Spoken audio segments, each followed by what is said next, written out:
कोई बात नहीं, ऑफलाइन आओ। ठीक है, चलिए। तो जैसा कि आप सब जानते हो, हमने कल यहाँ तक पढ़ लिया था। आज से हम यहाँ से स्टार्ट कर रहे हैं। Gokhale's bill, suitable text book were not available in Indian language. उस समय क्या था कि अंग्रेजों ने अपनी इंग्लिश तो दे दी थी, इंग्लिश तो इंग्लिश तो दे दी थी, साथ में इंग्लिश वाली किताबें भी दी थी। अब जो बच्चे, अब पैदा कहाँ बच्चे हो रहे हैं, अंग्रेजों के यहाँ तो हो नहीं रहे, वो तो इंडिया में रहे हैं। घर वालों, देखो बच्चा सबसे पहले पता कौन सी लैंग्वेज सीखता है, जो उसकी मम्मी पापा को आती है वो सीखता है बच्चा। ठीक है। तो अब बच्चा जब हिंदी सीख रहा है, तो उसे अब देखो, पता है आज के जमाने में भी आप देखो, जो लोग यूपीएससी की तैयारी करते हैं, तो दोनों मीडियम के लोग होते हैं, इंग्लिश मीडियम भी और हिंदी मीडियम भी। एस्पायरेंट सीरीज सीरीज बनी, आप लोगों ने देखी है क्या? उसमें भी दिखा गया है कि जो हिंदी मीडियम के जो लड़के होते हैं, उनको यूपीएससी में नोट्स किताबें वगैरह कम अवेलेबल होती हैं, लेकिन इंग्लिश में अवेलेबल होती है। और चिंता मत करो, अगर तुम लोग गलती से अगर एग्जाम निकाल लेते हो नेट सेट का, तो फिर तुम लोग किसके लिए जाओगे?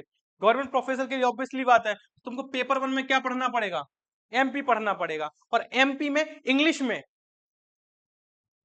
मतलब मतलब ऐसा कि एक बुक आती है हिंदी में, परीक्षा धाम, बहुत अच्छी बुक है, मैं भी यही पढ़ता हूँ। पर समस्या ये है, ये सिर्फ हिंदी में है, ये सिर्फ हिंदी में, ये इंग्लिश में अवेलेबल ही नहीं है, ये समस्या है। बहुत अच्छी बुक है, बहुत अच्छी बुक है ये परीक्षा धाम, ये मानो, पर ये हिंदी में अवेलेबल है, समस्या ये है। पर अगर तुम लोग मुझसे एमपीपीएससी पढ़ोगे, तो मैं तो फिर यही पढ़ाऊंगा, हिंदी में ही पढ़ाऊंगा। समस्या बहुत बड़ी समस्या है। और फिर अब एक और पेपर दोनों में आता है, हिंदी में भी आता है, इंग्लिश में भी आता है। पर ऐसा कि मेन मेन पार्ट तो फिर इंग्लिश में, कुछ ना कुछ इंग्लिश में करेंगे ही करेंगे उनको। और इसके अलावा और भी बुक आती है, जैसे महेश्वरी वगैरह और भी बुक आती हैं, पर वो इसके टक्कर की नहीं है यार, समझ रहे हो ना, इसकी टक्कर की नहीं है ये परीक्षा धाम, धाम इसके टक्कर की नहीं, समस्या ये। इसकी दो बुक आती हैं, एक सब्जेक्टिव आती है और एक ऑब्जेक्टिव आती है, और दोनों की दोनों ही हिंदी में ही अवेलेबल, इंग्लिश में अवेलेबल है ही नहीं, समझ गए? अब इंग्लिश में अवेलेबल होती तो हम, ऑब्वियसली बात है, मैं भी किसको प्रेफर करता, इंग्लिश वाली को प्रेफर करता, पर नहीं है, अवेलेबल ही नहीं है, क्या करें? समझ रहे हो बात को? ये समस्या है, ये समस्या है। चलो इसके बाद, तो इन्होंने क्या बोला था कि इंडियन लैंग्वेज में बुक अवेलेबल नहीं थी, so there was no technical vocabulary in subject like science, mathematics it is in the vernacular. और इसके बाद एक समस्या और थी कि जो साइंस सब्जेक्ट हुए थे, मैथमेटिक्स थे, इनमें जो इंग्लिश में शब्द हैं, उनका प्रॉपर हिंदी मीनिंग नहीं आता। अब आप आज भी सर्च करना, आज भी अगर आप हिंदी मीनिंग निकालोगे तो कुछ और निकलता है उनका। ठीक है, चलो। There were no suitable teacher for teaching technical subject and vernacular language. अब ये समस्या उस जमाने में ही नहीं थी, आज के जमाने में भी ये अभी भी है। अगर आप गौर से नोटिस करोगे तो ये अभी भी है। अगर आप सब्जेक्ट की बात करो, तो आज भी हमारे पास टीचर नहीं है। बहुत बड़ी बड़ी, आप जैसे कह रहे हो, बहुत बड़ी बड़ी इंस्टीट्यूट आपको बोलते हो ना कि बहुत बड़ी इंस्टीट्यूट है और अच्छे अच्छे टीचर होंगे, ऐसा कुछ नहीं है। कॉलेजों में सिर्फ टीचर जुगाड़ से जाते हैं। तुम ऐसा बोलो कि अगर उसमें 100 टीचर हैं और 100 के 100 धुरंधर हो, ऐसा कुछ नहीं है। एक दो टीचर धुरंधर होता है, अदरवाइज टीचर धुरंधर होते ही नहीं है। जैसे तुम लोग गवर्नमेंट में पढ़ रहे हो, किसको कितना नॉलेज है? मैं इस बात की भी गारंटी दे सकता हूँ आपको, तुम्हारे जो गवर्नमेंट प्रोफेसर है उनसे ज्यादा नॉलेज तुम्हें होगा। मैं इस बात की गारंटी देता हूँ, डंके की चोट पे, भले आजकल तुमको भी बोल रहा हूँ मैं ये चीज। तुम्हें अभी भी नॉलेज उनसे ज्यादा होगा, उनको नॉलेज ही नहीं होगा। उनको सिर्फ बस वही सब्जेक्ट का नॉलेज होगा जिसको वो पढ़ा रही होंगी, जिसको वो पढ़ा रही होंगी। एक किताब वो उन्होंने भी बांट ली होगी, एक कोई ड्रामा पढ़ा रहा होगा, एक कोई पोइट्री पढ़ा रहा होगा, बस सिर्फ वही पढ़ा रही है और कुछ नहीं पढ़ा रही। उनके अलावा उनको कुछ आता भी नहीं है। आप उनसे, तो वो जितना बोलते नहीं है, उनको उतना ही आता है, इसलिए उतना ही बोलते हैं वो। समझ रहे हो? ये समस्या है। आप ऐसा नहीं, गवर्नमेंट में, आप प्राइवेट में चले जाओ, एक आध तो टीचर को छोड़ के सब टाइम पास वाले लगे हुए हैं, सब टाइम पास में करे हुए हैं। हम्म। हम्म।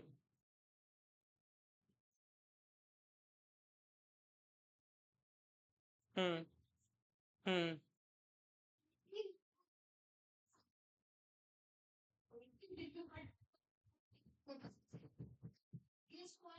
कि उसमें उनको नहीं आती ना, समस्या ये है। हाँ, ये होता है, यही होता है, यही होता है, और क्या है?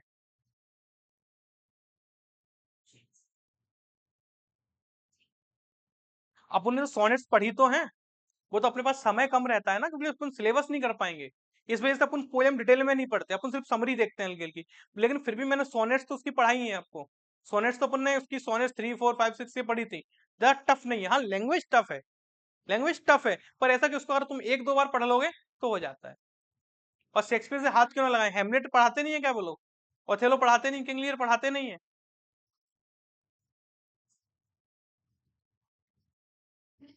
हम्म। हेमलेट, हमारे भी उन्होंने हेमलेट पे कुछ ज्यादा आगे बढ़े ही नहीं थे हेमलेट में, बस वही 2 3 सीन ही शुरू होते थे उनके, बस उतने में खत्म हो जाता था। चलो इसके बाद, there was no demand for vernacular education. अब मातृभाषा या कि मतलब जो जो प्रॉपर जो चीजें थी उनकी, मतलब जो सिर्फ वर्नाकुलर एजुकेशन थी। वर्नाकुलर एजुकेशन कैसे समझो, मतलब अपनी ही भाषा में कोई पोयम लिखी हो या कोई सब्जेक्ट लिखा हो, पर सब्जेक्ट नहीं सिर्फ पोयम है चैप्टर वगैरह, तो उनकी अब कोई लोग डिमांड नहीं कर रहे थे। जैसे मैं आपकी भी बात करूं तो आप भी इतना डिमांड नहीं करोगे। आप किसकी डिमांड करोगे? आप भी सर ऐसे सब्जेक्ट पढ़ाओ में जो हमें क्या दिलाएं, सीधी जॉब दिलाएं। There was not enough money, it would be expensive to introduce Indian language as the medium of instruction. क्यों? क्यों? सुनो बात को, क्योंकि हमें 1 लाख रुपये ही मिल रहा था। नहीं नहीं, 1 लाख से तब तो ज्यादा हो गया होगा ना, क्योंकि 1913 आ गया, 100 साल का अंतर आ गया, ठीक है। पर फिर भी कितना भी ज्यादा आया हो, लेकिन समस्या ये थी, अगर हम इंडियन लैंग्वेज में मीडियम ऑफ इंस्ट्रक्शन बनाते हैं तो सबसे पहले तो हमें किताबें चेंज करनी पड़ेंगी, उसका खर्चा। दूसरा, जो हमारे पास इंग्लिश वाले टीचर है, वो मैं किसके कौन से टीचर चाहिए होंगे? हिंदी वाले टीचर चाहिए होंगे। तो ये भी काफी समस्या थी, और इसके लिए पैसा नहीं था, क्योंकि स्टाफ बढ़ाओ तो पैसा लगेगा। Exposure of English would be reduce, the resolution wanted to promote English education. मतलब ऐसा कि इनका वो तो था कि इंग्लिश एजुकेशन को क्या करें, प्रमोट करें, पर इन्होंने इस चीज पे भी क्या किया, फोकस किया कि भाई इंडियन लैंग्वेज में भी क्या होनी चाहिए, हमारे पास साधन होने चाहिए, सोर्सेस होने चाहिए। इसका था कैलकट्टा कमीशन, द सैडलर कमीशन, ठीक है। ये सैडलर पीवाईक्यू है, ये ईयर भी पीवाईक्यू है, कैलकट्टा कमीशन है। और इसमें चेयरमैन कौन था? डॉक्टर एमी सैडलर, ठीक है। इसी के नाम पे ये किसके लिए हुई? सैडलर के लिए, है ना। और ये समस्या किसमें दे गई थी? ये सिर्फ उधर काट लेना यार, शायद इंडियन यूनिवर्सिटी में कलकत्ता में, एक बार सर्च कर लूं क्या यार, देखो एक बार सर्च ही कर लेता हूं, रुक जाओ। Indian education commission specially come for which university?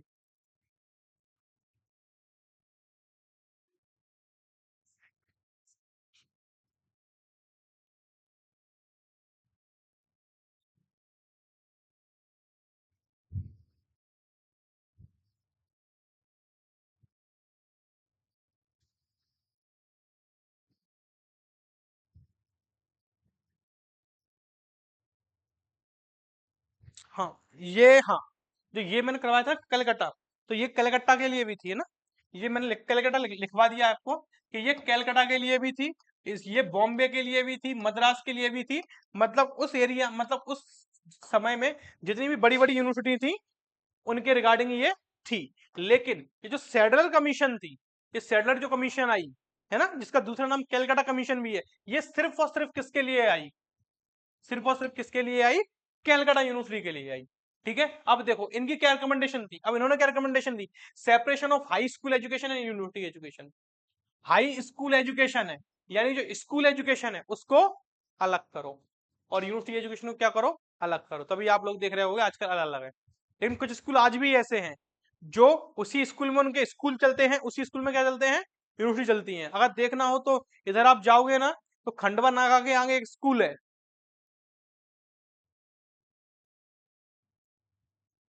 New रानी बाग के जस्ट बगल से लगा हुआ है गेट से। S S S D P S school है, वो ही स्कूल है, और वो ही क्या है, यूनिवर्सिटी। मतलब ऐसा कि आप स्कूल में क्या करते थे, आप बाउंड हो जाते थे कि आपको फिफ्थ पढ़ा तो सिक्स पढ़ो, सेवंथ पढ़ो, एट्थ पढ़ो, नाइन्थ पढ़ो, टेंथ पढ़ो, इलेवंथ पढ़ो, ट्वेल्थ पढ़ो, और फिर ट्वेल्थ के बाद फिर क्या भी पढ़ो, कॉलेज पढ़ो। आज आप लोग क्या करते हो, ट्वेल्थ में आए, फिर हमें क्या पता है कि हमको स्कूल छोड़ना है, अब हमें किसी और कॉलेज को देखना है, ठीक है। तो इन्होंने ऐसा कहा कि अलग अलग करो। इसके बाद यूनिवर्सिटीज के लिए अलग टीचरों को वो करो, यूनिवर्सिटीज है ना उनके लिए किसको इंट्रोड्यूस करो, अलग टीचर्स को करो। अभी जैसे मान लो कोई कॉलेज में नाम तो नहीं लूंगा क्योंकि, ठीक है, तो समझ गया ना बात को। तो अब उसमें क्या है, बीटेक चल रहा था अभी तक, ठीक है। अब बीटेक में जो लोग मैथ पढ़ाते थे, अब इन्होंने इस साल से इन्होंने क्या इंट्रोड्यूस कर दिया, एम टेक कर दिया। अब मुझे बताओ टीचर का लेवल कैसा चाहिए यहाँ पे, हाई चाहिए। अब देखो बच्चों को इसमें भी कुछ नहीं आता, बच्चों को इसमें भी कुछ नहीं आता, तो यही टीचर यहाँ पे पढ़ा रहा है।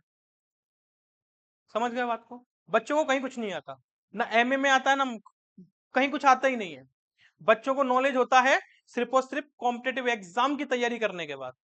आज आपको जो नॉलेज है वो सिर्फ और सिर्फ नेट और सेट की बदौलत है, अदरवाइज आपको नॉलेज होता ही नहीं। अगर आप सिर्फ कॉलेज पढ़ रहे होते तो मैं कुछ भी नॉलेज नहीं होता, तो मैं बस वही 4 किताबों की सिर्फ समरी पता होती है, कुछ नहीं पता होता। समझ गए बात? तो ये पूरा नेट सेट की देन है और कॉलेज की कोई देन नहीं है। समझ गए बात को? ये फैक्चुअल बात बता रहा हूं मैं।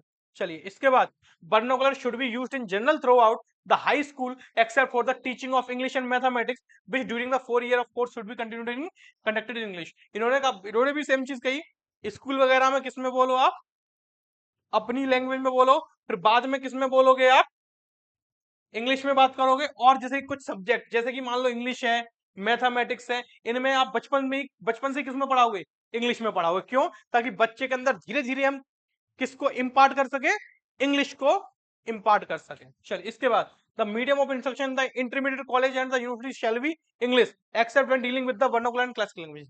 फिर उन्होंने क्या कहा, इन्होंने कहा कि कॉलेजेस में, यूनिवर्सिटीज में किस में बात करोगे आप, इंग्लिश में। किसको छोड़ के, जो आपके वर्नाकुलर सब्जेक्ट होंगे। जैसे कि फॉर एन एग्जांपल मैं आज की बात करूं, तो आज की मैं बात करूं तो आज आपको देखा होगा कुछ सब्जेक्ट ऐसे हैं जो सिर्फ अपनी अपनी भाषा में आते हैं। नेट की बात कर रहा हूं मैं। जैसे कि आप इंस्ट्रक्शन पढ़ोगे ना, तो वहां पे लिखा होगा मराठी करके, मतलब ऐसा मलयालमी ऐसे करके कुछ सब्जेक्ट है जो सिर्फ और सिर्फ किस में होंगे, अपनी ही भाषा में होंगे, दूसरी भाषा में वो नहीं होंगे। ठीक है। इसके बाद इसका इन्होंने कहा क्या, फोनेटिक मेथड का मतलब होता है प्रॉपर इंग्लिश का प्रोनाउंसिएशन आप कर पाओ। ठीक है, यानी कि स्पोकन इंग्लिश भी क्या होनी चाहिए, अच्छी खासी सही साथ होनी चाहिए। ठीक है। जैसे scientific study of the vernacular should be encouraged in the university, scientific study को भी प्रमोट करा। ठीक है। अब देखो, अब आप लोगों ने एक चीज और नोटिस करी होगी कि मेरी इंग्लिश जो है, मेरा प्रोनाउंसिएशन भी क्या है, खराब ही है। मेरा जो प्रोनाउंसिएशन है वो क्या है, खराब है। रीजन उसका क्या है, कि हम पढ़े ही गाँव के स्कूलों में, वहां पर टीचर को भी कुछ नहीं आता था, तो हमें भी कुछ नहीं आता। अब ऐसे यहाँ के जो आजकल जो इंग्लिश मीडियम के बच्चे हैं, उनके प्रोनाउंसिएशन एकदम करेक्ट होंगे। मैं तो प्रोनाउंसिएशन बोलता था, जबकि वो क्या है एक्चुअली, प्रोनाउंसिएशन। एडजेक्टिव बोलते हैं, क्या बोलते हैं, एडजेक्टिव क्या सही है कि गलत है, क्या बोलते हैं तो फिर, एडजेक्टिव बोलते हैं। डी का साउंड ही नहीं आता, लेकिन जल्दबाजी में तुम जब भी बोलोगे तो मुंह से एडजेक्टिव ही निकलेगा। डिडंट बोलते हैं, क्या बोलते हैं, डिड नॉट को क्या बोलते हैं, डिंट बोलते हैं। लेकिन डिंट ही बोलती हो क्या, इंग्लिश यूज ही नहीं करते, कभी करना तब भी मुंह में से डिडंट ही निकलेगा, क्योंकि वो हमारे अंदर वो ऐसा बस चुका, पता है हमको कि डिंट बोलते हैं। हाँ, नहीं होती। हाँ वही तो मैं कह रहा हूँ, तो हम कहाँ से आए, तो हम भी इसी एरा में चल रहे हैं अभी, है ना, इंग्लिश वाले एरा में ही नहीं। बच्चा इंग्लिश में कहाँ से आता है, जब वो अच्छे स्कूल में पढ़ा हो। हम लोग शायद अच्छे स्कूल में ना पढ़े हो, अच्छे स्कूल में पढ़े हो, कौन सा बेस्ट स्कूल भी तो बढ़िया, आप अच्छे में पढ़ी हो, फिर इंग्लिश क्यों नहीं बोल पा रही हो।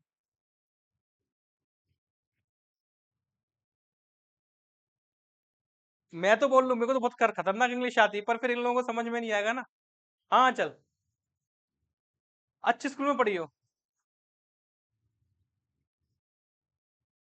सरकारी, मैं सरकारी में पढ़ा हूँ।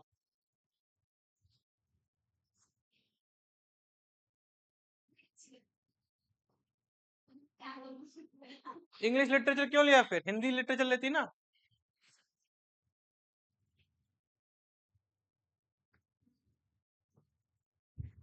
Okay nice, what are you saying, या ओके नाइस।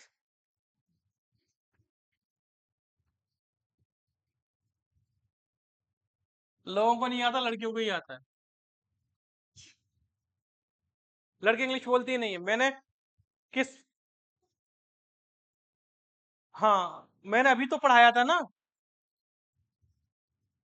अरे मैंने अभी तो पढ़ाया था ना कि लड़का, हाँ लैंग्वेज में पढ़ाया था, है ना। वो अब लैंग्वेज तुम पढ़ोगे तब पता चलेगा कि उसमें मैंने बताया था, उसमें लिखवाया भी था कि गर्ल्स और बॉयज के कंपेयर में L2 जो सबसे जल्दी सीखता है वो लड़कियां होती हैं। L2 अभी अपने क्लास देखी होगी तो समझ आएगा, ठीक है। अब वो क्लास, हाँ, डली नहीं है ना, बस मैं बोलने वाले कौन बोल रहा है, अब डली नहीं है, लेकिन ऑफलाइन भी क्लासेस लगती हैं। हाँ लगी थी, समझ रहे हो। L2 क्या है ना, क्या है L2? Second language. चलो, हाँ तो अब इसके बाद हरगोट कमेटी सुन लो, ये क्या थी? The was formed the survey growth of education in India. ये किस लिए आई? इसने कि भारत के अंदर एजुकेशन में क्या क्या ग्रोथ हुई है, इस चीज को क्या करने लिए आई? एनालिसिस करने के लिए आई। It devoted more attention to the mass education than secondary and university education. This was made for inspection of existing act and recommendation. ये किसके लिए आई थी? सिर्फ और सिर्फ इंस्पेक्शन के लिए आई थी कि अभी जो सिस्टम चल रहा है स्टडी का यूनिवर्सिटीज में, कॉलेजेस में, वो सही चल रहा है या फिर नहीं चल रहा है। इसके बाद recommendation for high school, establish some affiliated universities to meet the great demand of higher education। इन्होंने फिर क्या कहा? इन्होंने ऐसा कहा कि और कॉलेज को क्या करो? एफिलेट करो, है ना। ऑफ और कॉलेजेस क्या करो? बढ़ाओ।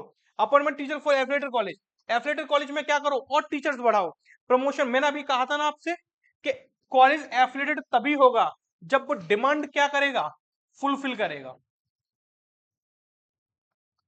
डिमांड मतलब कि इस सब्जेक्ट में इतने टीचर होने चाहिए, है ना, प्रिंसिपल होना चाहिए, वाइस प्रिंसिपल होना चाहिए, ये होने चाहिए, वो होनी चाहिए, लैब होनी चाहिए, है ना। अगर आपको हर कोई ऐसे ही तो डिब्बो नहीं दे देगा ना, A++ ए, है ना। जब तक अगर आप मान लो, अगर आप BSc पढ़ा रहे हो, अगर आप बायोटेक्नोलॉजी पढ़ा रहे हो, तुम्हारे यहाँ पे लैब ही नहीं है।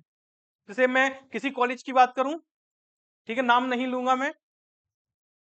अगर आप मेरे को मतलब मेरे सॉरी क्या बोल रहा हूँ मैं, हमारे मतलब हमारे क्या मतलब एक कॉलेज है, उसमें लोग कंप्यूटर साइंस करने आए हैं, जैसा कि मैंने अभी बताया, कंप्यूटर साइंस CS में आए हैं, कंप्यूटर साइंस। ऑब्वियसली बात है, सॉफ्टवेयर इंजीनियर बनने आए हैं वो लोग। हमारे कंप्यूटर के सॉफ्टवेयर ही खराब है, चालू ही नहीं होते, कंप्यूटर ही चालू नहीं होते,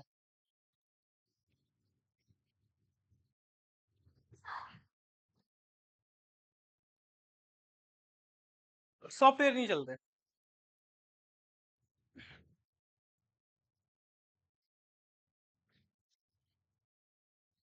तो एक एक चीज और समझ लो, आज के लड़कों को पढ़ने से कोई मतलब नहीं है, लड़कों या लड़कियां, कोई मतलब नहीं है। एक 90% में ऐसा बोल रहा हूँ, कोई मतलब नहीं, लोगों को इससे मतलब है डिग्री से। तुम लोगों को भी मैं बात करूं, तुम लोगों को मैं नेट का सर्टिफिकेट दे रहा हूँ, या फिर मैं सिर्फ और सिर्फ नेट की नॉलेज दे रहा हूँ, लेकिन तुम एग्जाम कभी नहीं निकाल पाओगे, क्या चूज करोगे? सर्टिफिकेट चूज करोगे ना।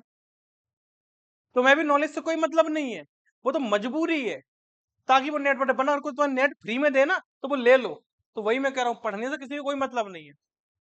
पढ़ने में किसी, तुम्हारे घर वाले तुमको बोलते हैं कि हम तुमको 1-1 लाख रुपए क्या देंगे, हर महीने तनख्वाह देंगे, बस तुम्हें क्या करना है? बैठ के मूवीज देखनी है या गॉसिप करनी है। तुम मजा है तुम लोगों की, तुम लोग पढ़ने की तरफ झुक भी जाओ, किताब भी खोल के देख लो। मतलब ऐसा तो मजबूरी में करना पड़ता है ना। तो आज के लोगों को किससे मतलब है?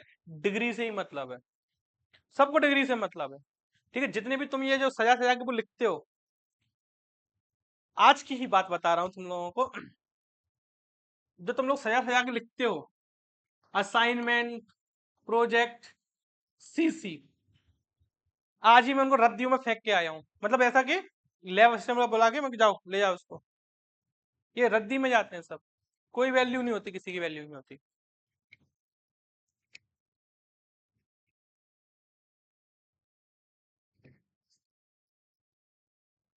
तो अभी सेमेस्टर एंड पे तो मैं लाल पेन अपनी जेब में रखता हूँ, लैब में मेरे पास लाते हैं।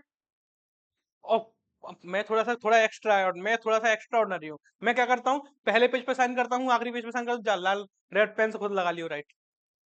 मैं ऐसा कर देता हूँ, जाकर लगा लिए खुद राइट।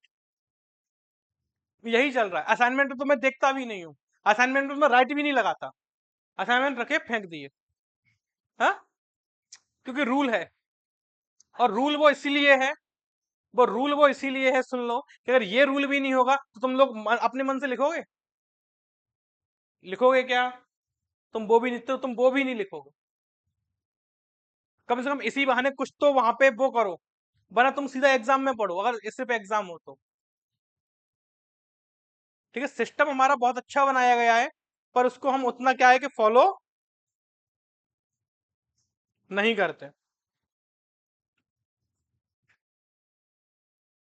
चलो इसके बाद इन्होंने फिर स्पेशली किसके लिए रिकमेंडेशन दी? प्राइमरी एजुकेशन और सेकेंडरी एजुकेशन। जैसे प्राइमरी एजुकेशन में क्या बोला कि मल्टीपल स्कूल्स होने चाहिए, है ना, क्वालिटी पे सर्विस कंडीशन ऑफ टीचर्स ये सब कुछ अच्छा होना चाहिए, सिलेबस होना चाहिए, टीचिंग होनी चाहिए।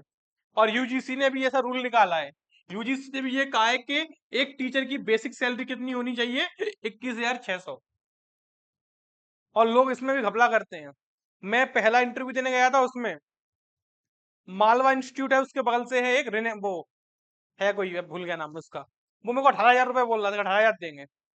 लेकिन जब यूनिवर्सिटी में लोग कितना दिखाएंगे? इतना ही दिखाएंगे कि हम इनको इतना पे कर रहे हैं, और ये बचा पैसा कहाँ जाता है? इनकी जेब में जाता है। यही धंधेबाजी है। ये वो भी करते हैं, ये तुम भी करोगे, समझ रहे हो? एक कौन सी कहते हैं ना कि लड़कियों में थोड़ा दिमाग कम होता, मतलब देखो, लड़की दिमाग चलाने पे आए पर किसी का बुरा करने पे आए, उस समय उनका दिमाग बहुत सही चलता है, बहुत सही चलता है दिमाग। लेकिन और कामों में दिमाग नहीं चलता। जैसे कि कौन थी एक लड़की थी, वो एसडीएम बनी थी शायद, यूपीएससी निकाल के, कोई अच्छी पोस्ट पे, मतलब अच्छी पोस्ट पे बनी थी, बहुत अच्छी पोस्ट थी, और यूपीएससी से गई थी, तो समझ लो बहुत बड़ी पोस्ट है।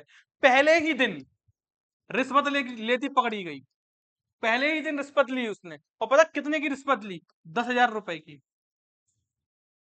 पहले ही दिन सस्पेंड हो गई। और रिश्वत भी ली तो वो डायरेक्ट क्लेम टेबल पे ही ले रही है, लो टेबल पे दे दो। एसडीएम नहीं थी, और बड़ी अधिकारी थी कोई यार, और बड़ी अधिकारी थी, सस्पेंड हो गई। लेकिन मैंने कहा ना, लेकिन लड़की दिमाग चलाने पे आए तो बहुत खतरनाक होती हैं। एक और लड़की का केस सुन लो। एक लड़की पे चोरी का, फिरौती का, मतलब बहुत बड़े बड़े केस थे, जिसमें उसको कम से कम 20 से 30 साल की सजा होना तय था, कहो तो उम्र कैद भी हो जाती ये। हालांकि मैं चार्जेस कम छोटे छोटे लिख रहा हूं। इसने क्या करा? लड़की सुंदर थी, तो जो जज था, इसने उसी से शादी कर ली तो जज अपनी बीवी को थोड़ा जेल में डालेगा, उसने बाइज्जत बरी कर दिया। ये रियल कहानी है, न्यूज़पेपर में निकली थी।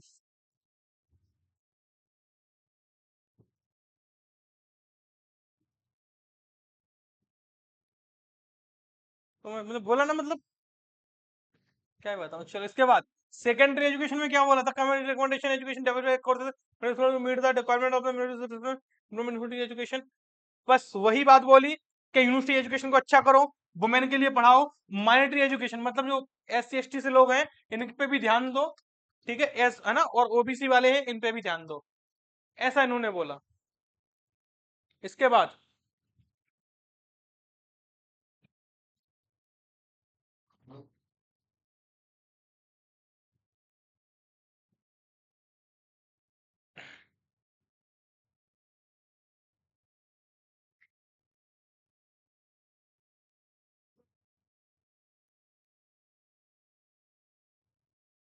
तो 10, मतलब कल आपकी हिस्ट्री खत्म हो जाएगी।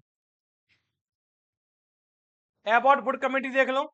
Mother tongue should be as far as possible be the medium of instruction throughout the high school stage, but English should be compulsory language for all people at this stage, with the language teaching made for same। कुछ नहीं बोला उन्होंने, same बोला कि mother tongue तो होनी चाहिए, बाद में क्या होनी चाहिए? इंग्लिश भी क्या होनी चाहिए?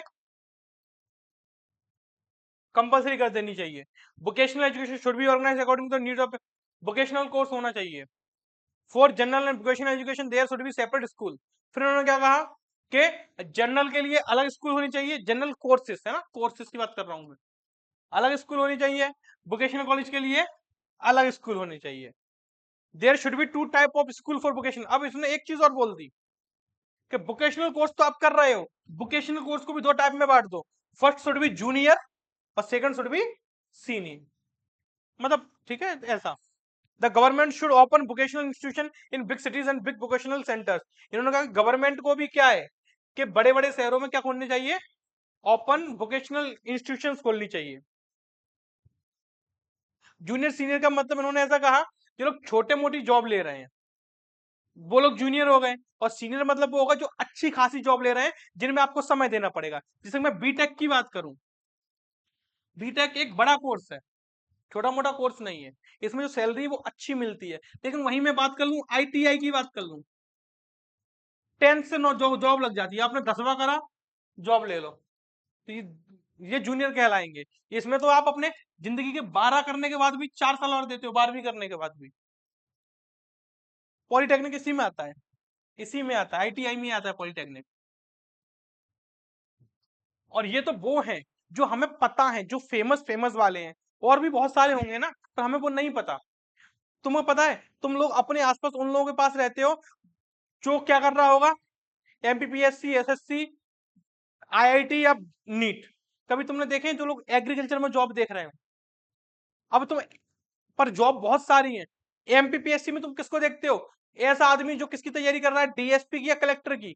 लेकिन एमपीपीएससी के अंदर लेखपाल की, नगर निगम की, कलेक्ट्रेट, कलेक्ट्रेट में कितने सारे बाबू क्लर्क होते हैं, उन सबकी कितनी जॉब आती है, रजिस्ट्रार की कितनी जॉब आती है, उनको तो अपन देखते ही नहीं है। समझ गए बात को? अब देखे तब जब टीचर को भी पता हो, जब टीचर बताए तब। आया ना ऐसा। जाकिर हुसैन कमेटी और on basic education, Wardha scheme of education है ना, Wardha education scheme of education बोलते हैं, और जाकिर हुसैन कमेटी बोलते हैं, पीवाईक्यूए। इसके चेयरमैन थे doctor Zakir Hussain. Wardha scheme of education, also known as the basic education, occupies a place in the field of elementary education. तो इसमें ये पीवाईक्यू भी आया था, ये स्पेशली किसके लिए आई थी? एलिमेंट्री एजुकेशन के लिए आई थी। एलिमेंट्री एजुकेशन का मतलब होता है बिल्कुल छोटी लेवल पे, मतलब छोटे बच्चों के लिए। The scheme is based on the Gandhian philosophy, ये भी पीवाईक्यू है।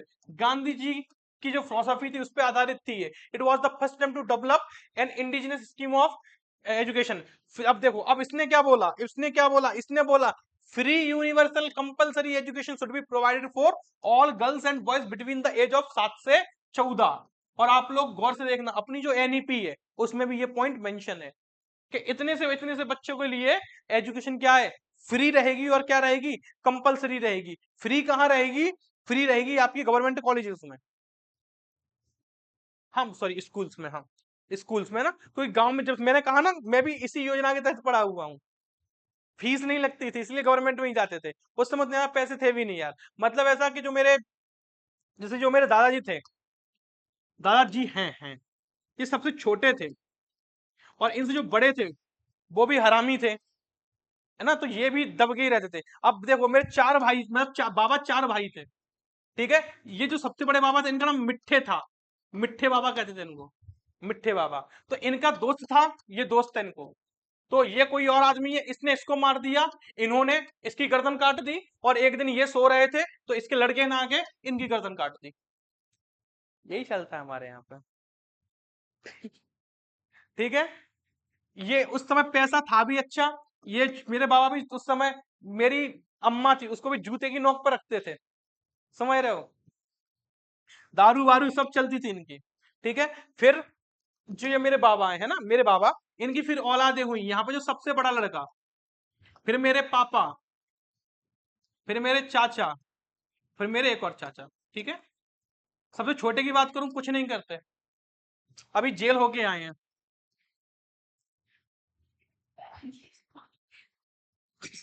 ठीक है। अभी भी कुछ भी नहीं करते, जॉब वॉब नहीं करते, कुछ नहीं करते, ठीक है। हाँ, ये चाचा, ये कुछ नहीं करते, गलती से कहीं रुपए कमा लाए तो कुछ महीने रुपए कमाएंगे, फिर वापस आ जाएंगे, लेटे रहते हैं, पत्ते खेलेंगे, बीड़ी पियेंगे, बस, ठीक है। लड़ते कम है, ये लड़ता है। मेरे पापा सज्जन आदमी है, झूठी क्यों बोलूं, सज्जन आदमी है। और जैसे मेरे, जैसे ये बाबा 4 भैया थे, ये 4 भैया थे, तो इन चारों के पूरे खानदान में, मतलब मेरे बाबा का ये अलग परिवार हो गया, इनका अलग परिवार, इनका अलग परिवार, इनके पूरे खानदान में अगर मैं अपनी पीढ़ी को छोड़ दूं, सॉरी अपनी पीढ़ी को, सिर्फ मैं खुद को छोड़ दूं, तो पढ़े लिखे सिर्फ मेरे पापा हैं। और मैं खुद को अगर इंक्लूड कर दूं, तो अपने पूरे खानदान में छोड़ो, मेरे पूरे जितने रिश्तेदार भी है ना, उन सब में सबसे ज्यादा पढ़े लिखे में हूँ। लेकिन ऐसा ये लोग मानते नहीं है, वो अलग बात, ठीक है।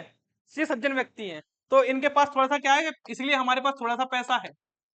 नहर तो ऐसा नहीं बोल रहा हूँ, ठीक है, थोड़ा सा ही है, हमसे भी ज्यादा पैसा इनके पास है। लेकिन इनके कोई नहीं है, मैं अपने पापा पे वापस में आऊंगा, इनकी कोई औलाद नहीं है, इनकी कोई औलाद नहीं है। 5-6 सेटिंग होंगी इनकी, ठीक है। और 2-3 लुगाई भी थी, ये दूसरों की लुगाई, दूसरों की बीवी, हाँ। हम टाइम लगेगा क्या बताओ? तो आज ना दे जाओ मैं। चलते वैसे 7:30 बजे चलते हैं, 10-15 मिनट में। तुम आ ही जाओ, बस हम क्लास छोड़ ही रहे हैं, आ जाओ। क्लास छोड़ रहे हैं, आ जाओ। अरे आओ, नीचे आ जाओ। ठीक आओ। इसके बाद ठीक है, 2-3 लोग आई इनकी, इनकी खुद की भी 2 लोग आई हैं। हाँ, हुई नहीं, औलाद ही नहीं हुई। औलाद नहीं हुई। नहीं तो हम हमारी बातचीत नहीं होती ना इनसे अब। मतलब पहले से ही लड़ाई है, क्योंकि ये उन औरतों के कहने पे चलते हैं ना। समझ रहे हो? इन औरत, हाँ हाँ। लेकिन एक चीज और, इस पूरे खानदान में सभी अभी भी हैं। अभी भी गांव में एक और, मतलब एक और दूसरी लुगाई है, मतलब दूसरी उसके यहाँ पे लेटे रहते हैं बढ़िया। उनकी लुगाई को भी पता है कि कुछ बोलता नहीं है। पता है क्यों? क्योंकि अब तो खैर इनकी कोई इज्जत ज्यादा नहीं करता है। इज्जत ज्यादा नहीं करता है। लेकिन कुछ साल पहले की बात कर लेना, तो हमारा जो गांव है, हमारे आसपास के जितने गांव हैं, इनका नाम सुन के, समझ रहे हो ना, सिर्फ नाम सुन के एसपी तक की इतनी औकात नहीं थी कि हमारे गांव में एंटर कर जाए, सिर्फ नाम सुन के। सोचो अपने जमाने में क्या बो रहे होंगे, मतलब डॉन तो थे, और उससे उस समय ये डेलीगेट भी रहे थे। 5 गांव के सरपंच के ऊपर एक डेलीगेट होता है। भयंकर पैसा कमाया, लेकिन सारा दूसरों की लुगाइयों में उड़ा दिया इन्होंने। और अभी जो लुगाई है ना जिसके साथ में रहते हैं, एकदम काली रखी है। पता नहीं क्या ही देखा उसमें, मैं तो सुनता भी नहीं। उसने ना अपना घर बनवा लिया, सोने लदवा ली, जबकि उसका पति पता क्या करता है, आटे की चक्की पे वो चलाता है। और सुनो, उसके पति भी वहां पे है। तो उसको पति को पता है कि ऐसा कुछ है, तो उसकी भी औकात नहीं है कुछ बोल दे, क्योंकि डर आज भी बैठा है। हम लोग बोलते नहीं है, लेकिन डर तो ऐसा है कि डर तो आज भी है। बस एक दिन मैंने गाली दे दी थी, उस दिन से फिर मेरे से भी बात करना बंद कर दिया था। ठीक है, तो मेरे पापा के पास फिर पैसा हुआ, लेकिन मेरे पापा का एक्सीडेंट हो गया था। फिर पूरा पैर अलग हो गया था, पूरा पैर, हड्डी वड्डी सब बिगड़ गई थी अलग अलग। तो फिर उनको बटोर के लाए, फिर उस समय भी 7-8 लाख रुपए लग गया था उस जमाने में, जब मैं पैदा भी शायद छोटा सा 1-2 साल का रहूंगा। तो पैसा वैसा कर्जे वर्जे में सब डूब गए। तो बचपन से बहुत गरीबी देखी, गरीबी देखी, गरीबी देखी। पर अब पापा ने तरक्की कर ली, जिस घर बनाया, अभी जो घर में रह रहे हैं वो कम से कम 2-3 करोड़ का घर है वो, अभी भी 4-5 मंजिल वो घर बनाए। इसके अलावा ग्वालियर में मेरे नाम में अलग प्लाट है, हम दोनों भाइयों को पढ़ा रहे हैं, खर्चा दे रहे हैं, मतलब बहुत ज्यादा है ना। और अभी तो जीवित भी हैं, है ना, अभी तो और साल कमाएंगे। ठीक है, अभी तो जब तक बूढ़े नहीं हो जाएंगे मैं कमाने ही दूंगा, मतलब कमाने को तो बोलूंगा ही मैं। अरे है, ऐसा करते हैं। नहीं, जरूरी है कमाना, अमिताभ बच्चन भी तो कमा रहा है इस उम्र में, मेरे पापा नहीं कमा सकते? हाँ। नहीं नहीं, कमाना जरूरी है, समझो बात को यार। चलो। क्या? मेरे पापा को नहीं पता। मेरे पापा को ऐसा पता है, मेरा लड़का कुछ भी नहीं करता। ना दारू, ना सिगरेट, ना लड़की बाजी, कुछ भी नहीं। मेरी मम्मी को जैसा पता है, मेरा लड़का तो लड़कियों से बात भी नहीं करता है, समझ। इमेज ऑरा बना के रखना पड़ता है। हाँ, ऐसा बनाना पड़ता है। चलो। तो इसी, हाँ, तो अपनी ये बात शुरू हुई थी अपनी यहाँ से, इसी गवर्नमेंट योजना के अंतर्गत मैं पढ़ा हुआ हूँ। ठीक है। और जो अंकित था ना, दोनों में, है ना अंकित, अब तो मेरा पार्टनर भी था, है ना, बंद करवा दिया उसको। दोस्ती में होता है। हाँ, हॉस्टल बंद हो गया, मतलब वो बंद हो गया कैफे। वो इसलिए बंद हो गया कि अब उसका मन नहीं था चलाने का। मैं नहीं चला रहा, मेरा मन नहीं है अब।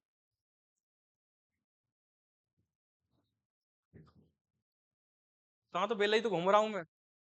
तो फिर, हाँ ठीक है। तो तुम लोगों ने एक 12th में एक योजना आई थी, रुक जाना नहीं, नाम सुना था? उसी के तहत वो पास हुआ था। मतलब, हेलो, नीचे खड़े रहो। इसके बाद मीडियम ऑफ इंस्ट्रक्शन बच्चों के लिए क्या बोला इन्होंने? मदर टंग ही बोला।